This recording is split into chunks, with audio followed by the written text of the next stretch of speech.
வணக்கம். எங்கள் தமிழ் பாரம்பரியம் வரலாறு சேனலில் உங்களை அன்புடன் வரவேற்கிறோம். துர்க்கை அம்மன் விளக்கு பூஜை பற்றி தெரியுமா?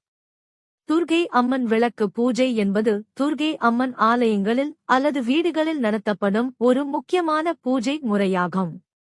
இந்த பூஜையில் துர்க்கை அம்மனுக்கு விளக்குகள் அணைக்கப்படுகின்றன. மஞ்சள், சந்தனம், குங்குமம் போன்ற பொருட்களை சமர்ப்பிக்கப்படுகிறது. இது மூல வாழ்க்கையை பாதுகாக்கும், நல்ல செயல்கள் மேற்கொள்ளும் மற்றும் நல்வாழ்வுக்கு வழிவகுக்கும் நிகழ்ச்சியாக கருதப்படுகிறது. பூஜையின் போது பரிசுகள் வழங்கப்படுகிறது. சுவையுள்ள உணவுகள் பிரசாதமாக வழங்கப்படுகின்றன.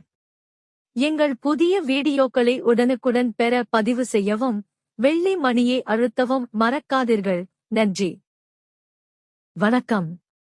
எங்கள் தமிழ் பாரம்பரியம் வரலாறு சேனலில் உங்களை அன்புடன் வரவேற்கிறோம். துர்க்கை அம்மன்